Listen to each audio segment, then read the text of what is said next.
বনছেরা বন্ধুরা, আশা করি সবাই ভালো আছো। আমি আছি দুর্জয় ব্লগ থেকে, দুর্জয়, ইতালি, রোম থেকে। এটা আসলে আমার প্রথম ভিডিও, তা ভাবছি যে এক সুন্দর একটা ঐতিহ্য তুলে ধরি ইতালির। যেহেতু আমার এই ভিডিওতে আপনারা ইতালির ন্যাচারাল সব ভিডিওগুলো দেখতে পারবেন। ঠিক আছে, এখন আছি এত সুন্দর একটা ন্যাচারাল জায়গায়, যেটা ভিডিও না করে পারলাম না, আপনাদের সাথে পরিবেশে শেয়ার করি। এটা হচ্ছে একটা চার্চ, আর এটা আছে ইতালির ঐতিহ্য। মানে এখানে প্রাচীন কাল থেকে এদের এখানে এইভাবে পানি পড়ে। এই পানি সবাই খেতে পারবে, এটা 24 ঘন্টাই পড়তে থাকে এরকম।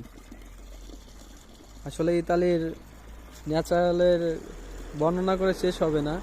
তো আমি আপনাদের, এটাই আমার প্রথম ভিডিও আমার জীবনে। আমি ইউটিউবে কোনোদিন ভিডিও সেইভাবে আপলোড করা হয়নি, এটা আমার প্রথম ভিডিও। আপনারা সবাই আশা করি সবাই আমার পাশে থাকবেন, লাইক কমেন্ট সাবস্ক্রাইব করে আমার পাশে থাকবেন।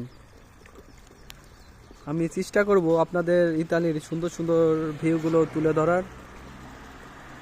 এটা হচ্ছে তোরান জেলা।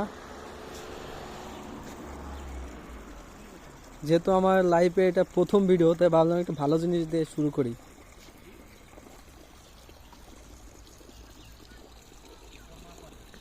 ইতালি এত সুন্দর একটা দেশ, যেটার পরিবেশ, সংস্কৃতি কোনো কিছুই বর্ণনা করে শেষ হবে না। তাই আমি ভাবলাম যে আপনাদেরও ভিডিও করে এই পরিবেশ, ন্যাচারাল ভিউগুলো দেখার সুযোগ করে দিই। সবাই আমার পাশে থাকবেন, সাবস্ক্রাইব করবেন, যাতে আমি আপনাদের মাঝে ভিডিওগুলো তুলে ধরতে পারি। ভালো থাকবেন।